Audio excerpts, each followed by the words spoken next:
I was sent by God to keep it real with you. That's no cap. Hey, it feel good to be back, man. Let's get it. Feel me, nigga? I'm tryna go big like Norbit. Problem is, every time I notice that my drink too low, shit, I post some more of it. They sat it in an orphan. Finding ways to cope, I'm still gon' pop off like Orville. Whoever said a nigga from the P could see the Forbes list. I ain't feel night, nigga, I'm from the hood up out in Oregon. I bet you never knew about this life, you out of orbit. But I be going to sleep to gunshots like this shit normal. I fucked up in the head a little. I know I probably got some problems, y'all relating, yeah. But truth be told, a mile in my shoes will make you hate it here. That jealousy you rock like Prada, stop that faking, I'm posted gripping thick knots like Walter Payton did. The coldest in the West. That don't mean shit if a nigga get popped up in his chest. I can't just end up like the rest. I'm only fucking with the best. And I bet she fuck me now. She see that in my clear on my vest. And Nike hoodie with that tech. Used to dribble up to school and I got big and now we flew. Them hoes was flocking, but I'm used to them. I know some bitches who would fuck a rich nigga cause they ain't used to them. I know some niggas act like bitches. It's crazy what a bitch would do to them. I'm very well respected, yeah, I'm well known. And a lot of niggas got their hand out but wouldn't catch me if I fell on it. I never put my faith in niggas cause they bail on me. They gon' fail on me, and they might tell on me. I used to want the fame, now it's fortune. And I want all this money, not no portion. Trust the work and we gon' live with the results. Where I put that on my bro, we taking off. I used to want the fame, now it's fortune. And I just want it all, don't want no portion. Trust the work and we gon' live with the results. And I put that on my bro, we taking off.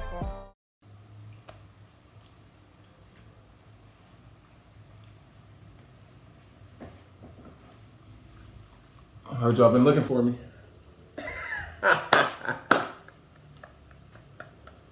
I'm back. And I got special content. Special content. With a special guest. I know I gave y'all an opportunity to vote on what y'all wanted to see. What y'all, you know what I'm saying? The type of content y'all wanted me to put out. And I think I got some good stuff on the way. But to start, Colin's Corner introduces his very first guest. It's the content you ain't think you needed. What is he? Watch some of the highlights. See what I'm talking about.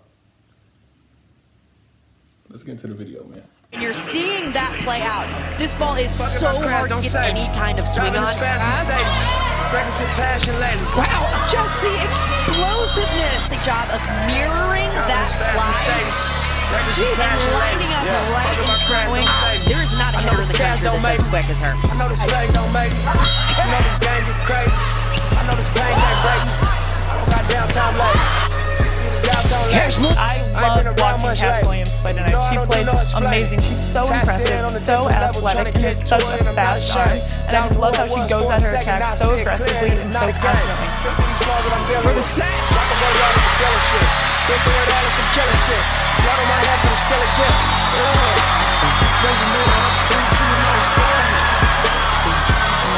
You want to know what a star looks like? Number 23. A star from Penn State, and they absolutely love her in their call. Bowing down to number 23. Hello, everybody. Colin Slater here. Welcome to Colin's Corner. We got a special edition with a special guest. My friend, my college classmate, an elite professional athlete, a super duper stylish fashionista. Yes, indeed. We're here with Kashana, I'm not gonna say the middle name, Okay. Williams. Hi guys. Everybody Cash welcome. Money. My name's Cash. You can call me Cash Money. You can call me Cash. You can call me I don't know. Just those two because they're my nicknames. But my Instagram handle is 6UG8RR Sugar, and you can follow me on that. Yeah, follow her on the gram. Hit her. So Cash, let's talk about where you started. Where are you from? I was born and raised in Los Angeles, California. My family, my ethnic background is Jamaican. My whole family is from Jamaica, Kingston, Jamaica. I'm first generation, and I live here in Los Angeles. Right now we're in Greece, but Right. I'm from We going LA. Yeah. Type. Type. Mm-hmm. So you mentioned your first generation. What impact did that have on your family dynamic and achieving that goal of being first generation? What did that mean to you? I think the family dynamic was just being around hardworking people all the time. Like I've never seen anyone lack the ambition, and it actually like made me as a person. It made me strive for my goals harder, just because I seen what my family has been through and where we came from. Mm-hmm. I wouldn't say I'm privileged, but I wouldn't say I'm not at the same time. Like, Mm-hmm. I've never been in a really hard situation, but I've experienced things that not a normal or the average person has experienced. Right. And that makes a lot of sense. So that has a huge impact on where you are right now. Now, where'd you go to high school? I started off at Silmar High School, which is really kind of crazy. Like, it was just where we ended up living at the time. I moved a lot. And then I finished off my junior and senior year at El Camino Real Charter High School in Woodland Hills. Okay. I'm not too familiar with those high okay. schools. It's okay. Because it was just my circumstance where I moved. And Right. That's where I was, and that's where I ended. When did the love for volleyball start for you? The love for volleyball started for me probably most definitely my 9th grade year of high school. So my freshman year of high school. Okay. Yeah. Do you want me to tell you why? Yeah, of course. Okay, so it started off in middle school, 8th grade. I lived in somewhere, so it was a predominantly Hispanic area, and I was just different. Like, I'm 6 feet tall. Right. I am black. I am 6 feet tall. I am literally just completely different. And my friends at the time thought it was a good idea that I tried out the sport, and they just anticipated that I would be good at volleyball. They just assumed so, and I ended up going to the volleyball tryouts. They had the volleyball tryout posters in the locker room, the middle school locker room for the 9th grade incoming class. And I ended up doing that, and I made varsity my first year. So it was awesome. Wow. Yeah, I never played any sport before that. I made the team, but I actually started with basketball, but I ended up just moving towards volleyball at the end. So it was pretty much as soon as you started playing, you made the team, you had a love for it, and you had an eagerness to continue. Yeah. Try more. Did people tell you were good, or was it like something you just kind of knew on your own? I literally, I was very oblivious to everything. Like, I just wanted to have fun. Like, I didn't think, I wasn't educated. I was very ignorant about the college volleyball. I was ignorant to just most things. I was just a kid. Right. Like, a kid who just ended up being, like, I don't know, I guess, my coaches would tell me, like, wow, you have potential. I always heard that, and it kind of drove me to be wherever they said I could be. Like, I'm like, okay, maybe this is where I should be doing everything. And I've always had the mindset of everything happens for a reason. And when I was reminded that throughout the years, I just stuck with that. And I'm like, okay, let's see how good I can get. And every year, it was, and now it's kind of instilled in me. Right. So out of high school, what was your college selection process like? Did you have a lot of offers? Like, does women's volleyball have offers? For those who don't know, what is the likelihood of that happening? Coming out of high school? Yeah, so I really had a different path. Like, normally people, they take the SATs, they finish school, they go to their college, like boom, boom, boom. Like, mine, I've never had an easy path. Wow. Like, everything from the start, it's always been rough. It's always been a little bumpy road, but it always ended up being good at the end. Right. And for the offers question, I actually was being recruited by the #1 college in the country at the time, which is, they're still top 3, University of Nebraska. So I actually, it's so much, like, so to make it a long story short, because I know this video is being recorded. Basically, I was being recruited by top schools, and I lost some offers because, like I said, I wasn't really in the college mindset. Like, my mentality was Caesar School, D's passing, bet. Right. You know what I mean? That's how my mentality was at first, 9th through 10th grade, and it was changing at 11th and the 12th grade. I was really like, boom, like I need to get it to it. Like I was behind credits. I'm gonna be honest, I was behind 10 credits my senior year.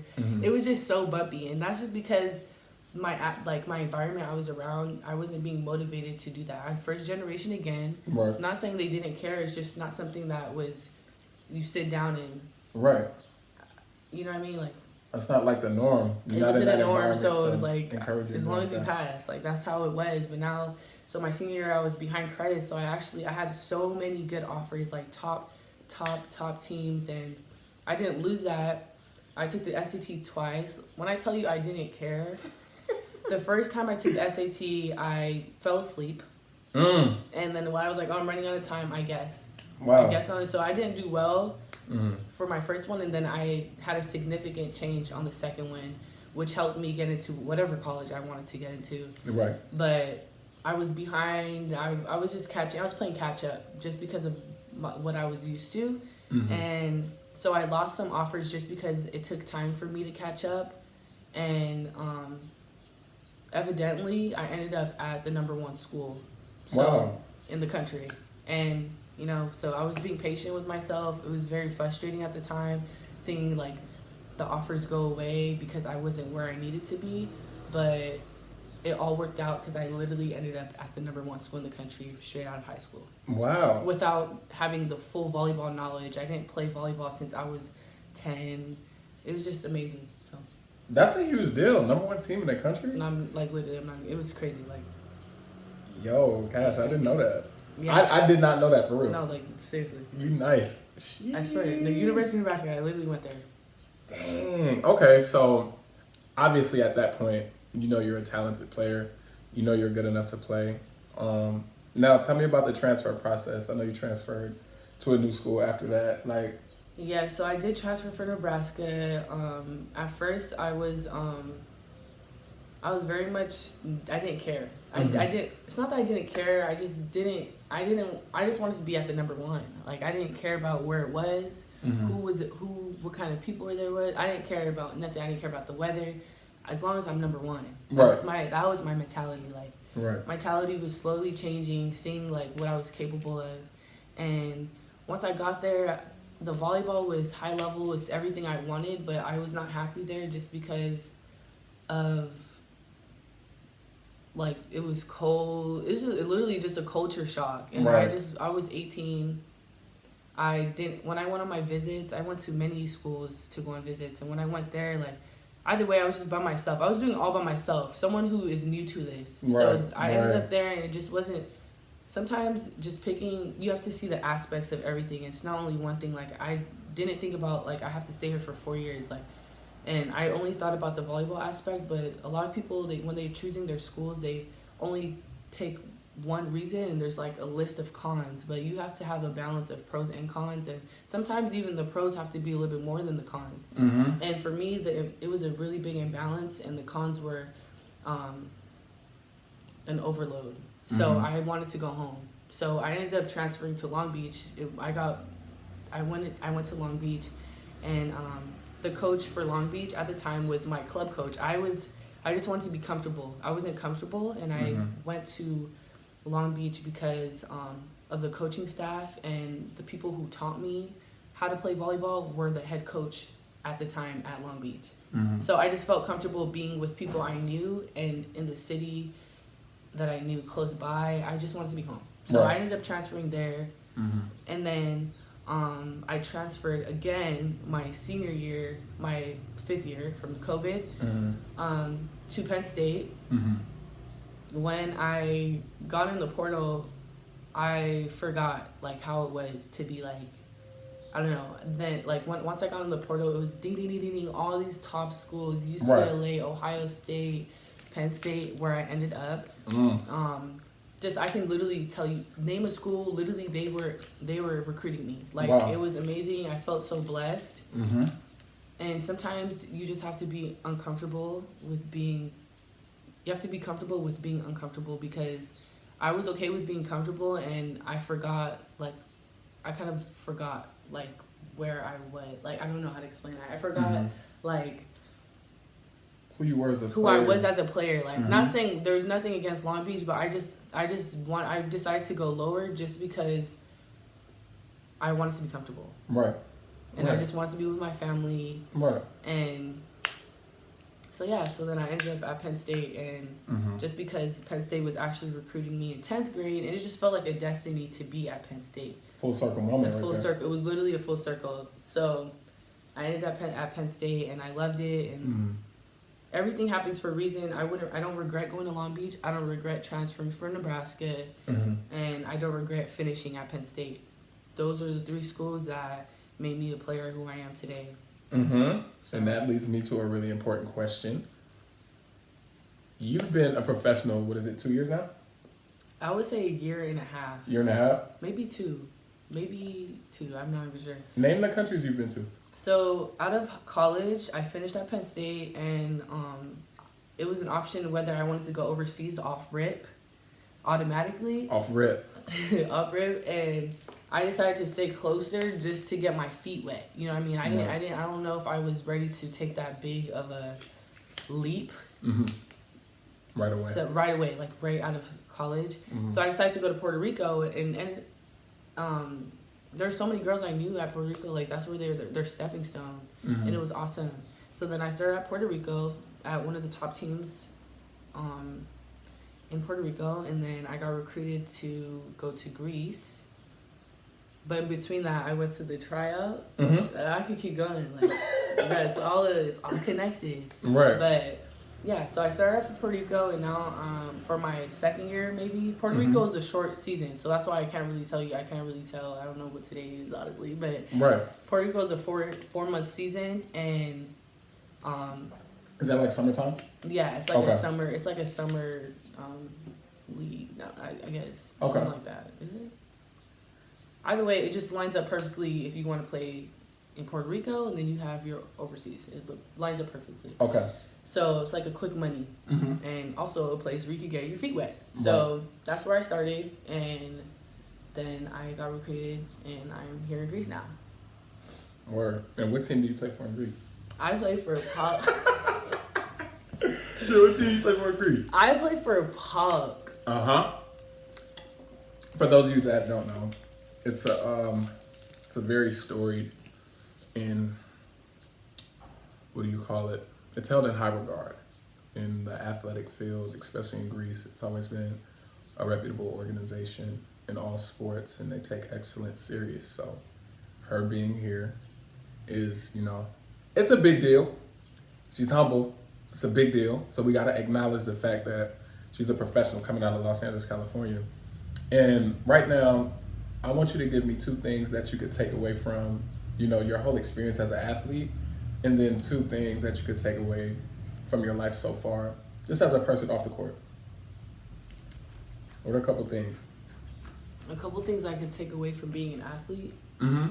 Like 2 things you learned being the volleyball player, because you didn't have super extensive experience. Right. But coming up into this point, what are 2 things that you're like, wow, I could take these 2 things away from me as an athlete? Like, I need to, stretch more. Nah, whatever. bro. As an athlete, I can take away 1 for sure is my body's health.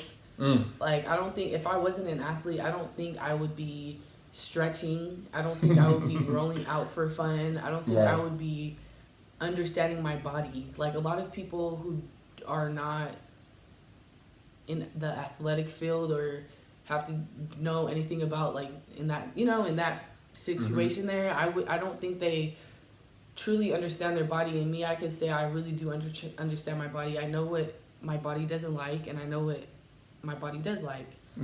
So I would say I understand my body, and I think, like, I don't think I would be, like, stretching and doing all that stuff like that. Right. 2, I would say being an athlete has really showed me, like, how appreciative I am for the support I have from my family and friends back home. Like, being away from my family and my people in general, like, really opened my eye, I mean, I went to Penn State, and that was already far, but it's still close. Right. It still didn't feel like, but I'm 6,000 miles away right now from my home. 10-hour time difference. Right. And it really just shows like how much I really do appreciate. It's not that I forgot how much I appreciate my family and my friends, but it just shows me like, you know, I just know I'm on the other side of the country. Like I'm doing a whole different thing. Right. Right. So that it opened my eye and made me appreciate the people who got me, even though I'm on the other side of the world. Right. Makes you value your people more. Exactly. Definitely value my people much more. And Okay. I think when I get home, I will appreciate the times that we have together a little bit more. Just because like our breaks, it's 4 months. And those 4 months go by so fast when you're having fun. You know what I mean? When you having fun? So... No cap. When you having fun? So I think I'll appreciate that a little bit more. Off the court? Oh, off the court? Like growing up so you went from a girl, and now you're developing into the woman you're gonna be. Like, as far as that goes, what are 2 things that you would like want to acknowledge for yourself? Like, okay, I didn't understand these things now, and this has helped me understand certain things a little bit more. Just in life. But it's like, don't dry clean these clothes. Right. Off the court, I would say...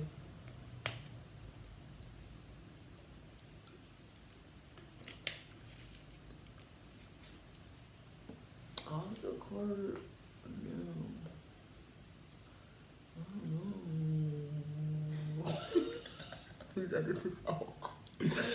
Off the court, I would say...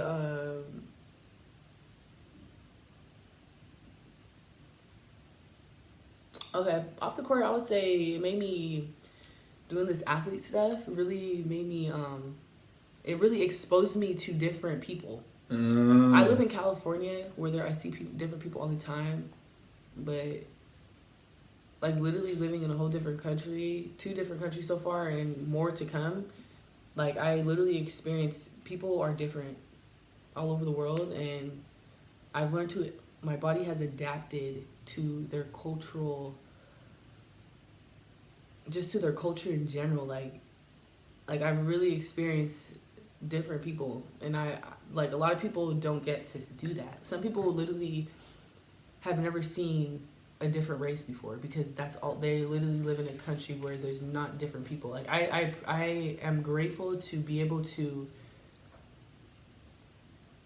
see different people. Like, right.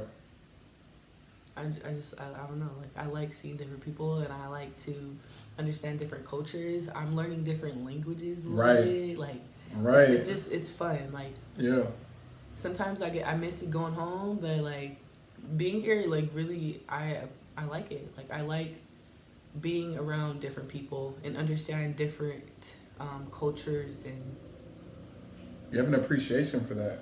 Yeah. And it gives you the ability to really be, you know, involved in the culture and kind of immerse in it. Yeah, I think it builds character. I think it's literally making me the woman I am today. Like, if I didn't live in Greece for 8 months, right, I don't think I've learned things that I don't think I would have learned just staying in California. Like, I would even imagine myself living in Greece, and I don't even, like, the opportunities, we've talked about this, the opportunities coming up, like, it's really building me as a person. So I would say that's my off court. I don't think I have a second one. Maybe I do, but I can't think. I really can't think. But for the most part, that's like the most significant one. Right. Definitely being around different cultures and different people and adapting, and I think it's making me the person I am today. That's big time. That's a big time, and I think that's important to acknowledge that, because, you know, there's a lot of people that may not know about your experience. And I know we talked the other day a little bit about the demographics in volleyball for Black women, you know what I mean? And I think that's a really big thing, just because the more people know about us as men and women of color in professions, it gives you a little bit of hope. You know what I'm saying? Because you started off hooping, and like you would be a great hooper. Yeah. You 6 feet athletic and you agile and you're coordinated. You'd be a great hooper. But you know, it's like God saw fit to make you a volleyball player for a reason. Right. So I think it's important to acknowledge that aspect as well, because it's not a lot of you, right? Right. There was a statistic that came out. I think in 2020 or 2021. It was black athletes. I'm not sure if it's actually women in sports. So I think it was black women in volleyball. It was 6%. Now in 2024, it rose to 9%. So 3% is more than 9. Right. So right. And I'm part of that small 9%. Like, we're not even double digits, but I'm Right. part of that. Right. In the future, who knows? I like being noticed, and I like being in a sport where I'm different. I'm not saying like, I mean, I could be different in any sport, but it's just like, this is where I was meant to be. Right. Right. No doubt. Well, is there anything that you would want to let people know about you, or you would want to share with the world about Cash, or what she got coming up?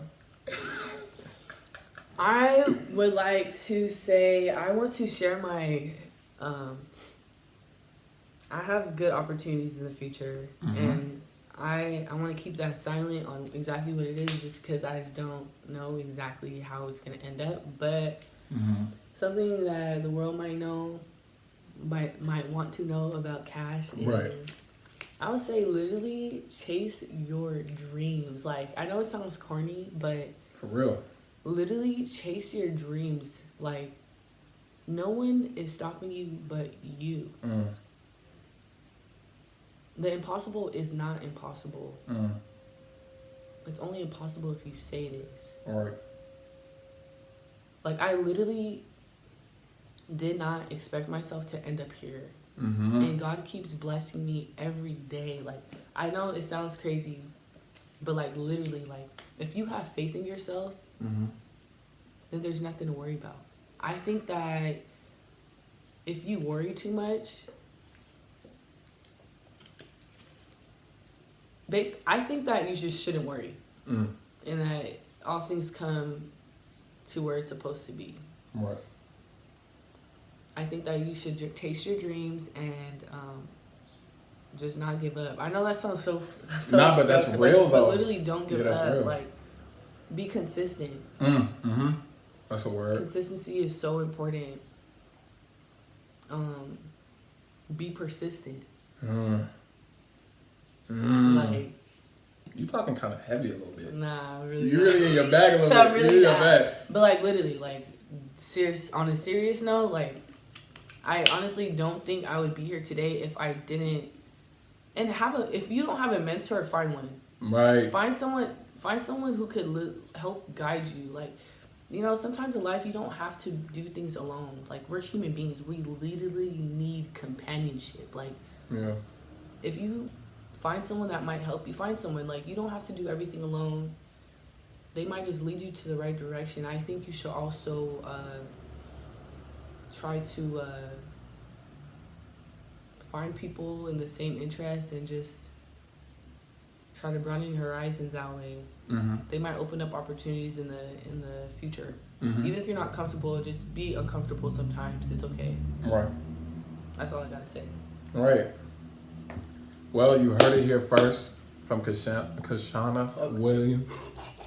From Kashana Williams. She's an extremely talented person, and I know personally from, knowing her since college and growing our relationship over the years from a distance, and then also like now both being in Greece at this point and being able to like link up around the world, and we both are in the same state. It was funny seeing her this summer at at an event, and who would have known we would be that's crazy. right here in this moment. So Literally. gotta acknowledge the fact that she's doing excellent things. She has great things on the way. She's an incredible person. She ride for her peoples, and God has a hand in her life, and everything that's gonna happen for her it's destined for her. You know what I mean? And I think it was important that everyone understands that everybody's journeys are different. And she's excellent at what she does. She's very humble, but she's excellent at what she does.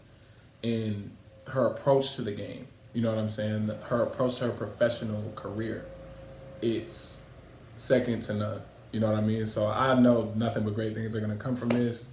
I thank y'all for watching. This is a longer video, and I know this is the first one. This is the first edition of Colin's Corner with a guest on. So I thank y'all for being here. Cash, I thank you for letting me have some of your time. I know you're a busy woman. Thank you for listening. Honestly, I am not that great in interviews, but I think he's helping me, man. This really helped me. You know what I'm saying? Made me feel uncomfortable, and you gotta be comfortable being uncomfortable sometimes. Exactly. So I appreciate you listening to me. I really hope you get something out of this. Mm-hmm. I will do an interview. Rock out. I'll do an interview for you if anytime. I'm glad to share my experiences with you guys. Hey, that's all she wrote, man. That's the end of Colin's Corner. You know what I'm saying? Reporting live from Thessaloniki in Greece with a young legend. You know what I'm saying? Thank y'all for coming, man. Till next time. Bye, guys. You just tuned into another episode of Colin's Corner. I appreciate y'all for making it this far. And I would love to have y'all feedback. If you like it, like the video. If you got something to say, leave a comment. If you want to see more, subscribe. Let me know what y'all want to see. I'll be giving more updates on basketball, more updates on traveling, more updates on lifestyle, more updates on shooting content when I come back home. Let me know what y'all want to see. Let me know if y'all want me to do some more of the same thing, interviewing people. Let me know what y'all, you know what I'm saying, what y'all into. Within reason now. Within reason. With that being said, I appreciate y'all pulling up. Y'all family now. You know what I mean? So many more videos, many more special guests, many more special editions, and a lot more content coming. Thank y'all. God bless.